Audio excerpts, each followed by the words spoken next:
Hey everyone, and welcome to day 22 of our Vlogmas series. In today's video, I'm going to show you how to make my famous puff puff tower. I'm also going to show you how to prepare two different snacks that you can use to make your tower. And even if you don't plan to make the puff puff tower, you can enjoy the snacks just regularly or add it to your holiday menu. The first one we're going to make is the classic Nigerian puff puff. To do this, start by adding some flour, milk, yeast, salt and sugar. I also added a little baking powder and grated nutmeg. Add water. Make sure the water is not hot or too warm so it doesn't kill the yeast. If you're using instant yeast like I did, you can use regular room temperature water. Mix up the batter until it's smooth, and then we're going to cover this and allow to rise for about 40 minutes to 1 hour. Depending on how warm or cold your environment is, the rise time may take longer or it may be shorter. After about 50 minutes, the batter should have doubled in size. If you're in a colder environment, it may take longer for the batter to double in size, so just leave it covered for a longer period. When it has doubled, deflate the batter and take a scoop using your hands like this. The part most people find difficult when making puff puff is scooping the dough into the oil. So what you want to do is just take a bit of the dough and press it between your index finger and your thumb like this.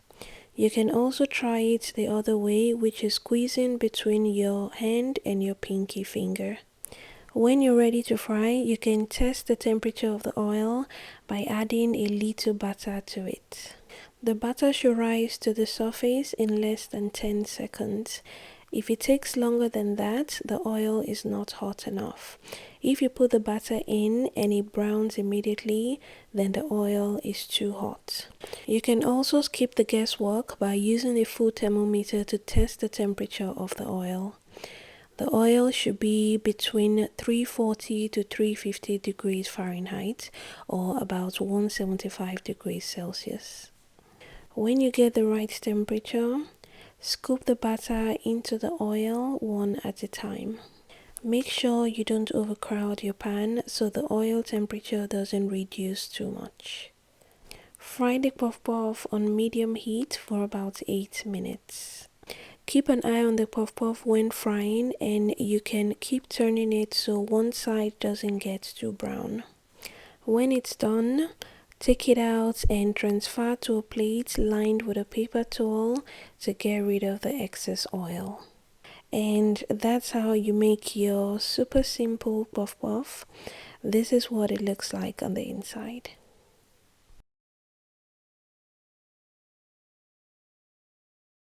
For the second snack, I'm making something that is like a cross between buns and puff puff.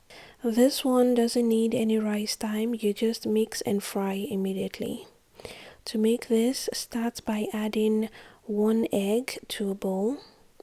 Add some water. You can also use milk for this. Add powdered milk if you're using water. Add the sugar and give this a good mix. When it's combined, go ahead and add the dry ingredients. I've added some all-purpose flour and some baking powder. I also added nutmeg to this. I forgot to add it when filming, but when I remembered, I added that.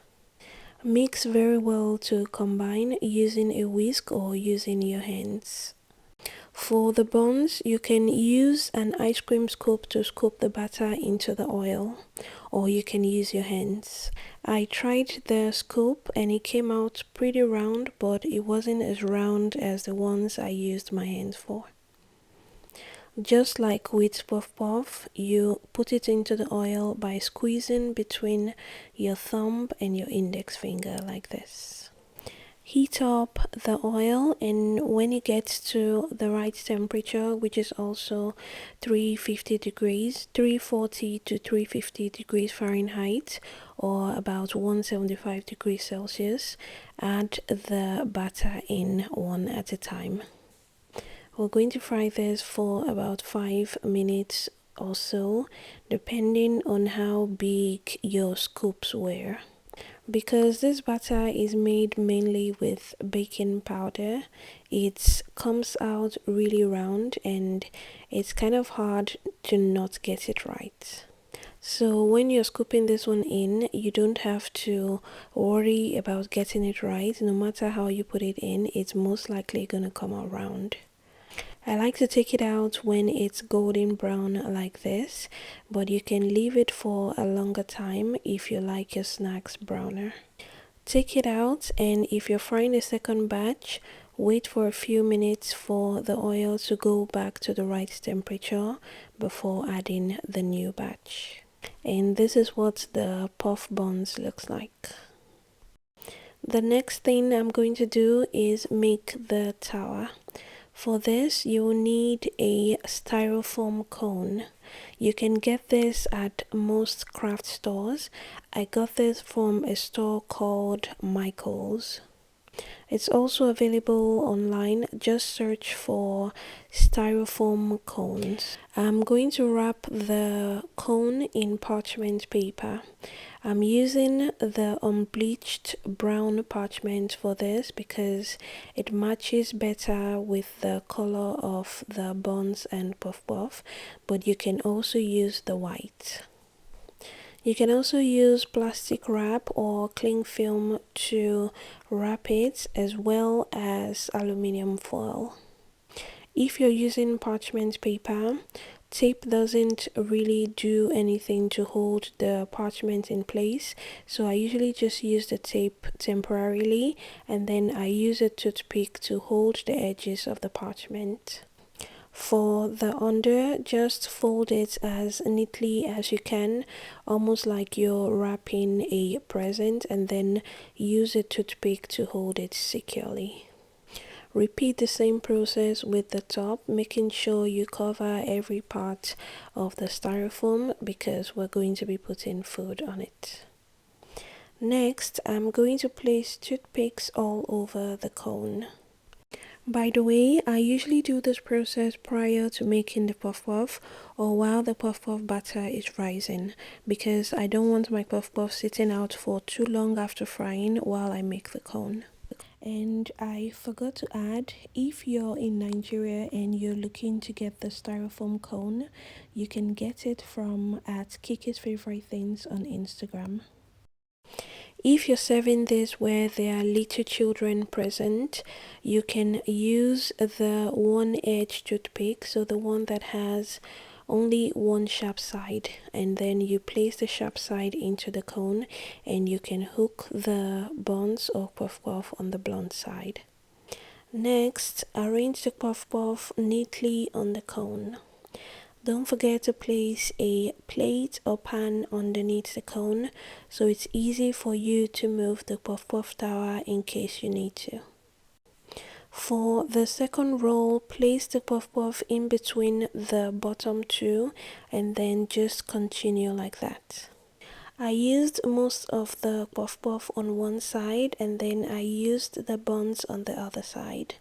The buns usually comes out neater, so I use the buns in front and then I just placed the puff puff at the back. Finally, I dusted with powdered sugar to give it a more festive look. You can also design it with different fruits or flowers, and it's going to make such a great centerpiece for any occasion. I hope you get to try it. As always, let me know if you have any questions about this recipe. Leave me a comment or send me a DM on Instagram. My Instagram name is Kiki Foodies. Thank you everyone for watching. That's it for day 22, and I'll be back tomorrow with a brand new recipe.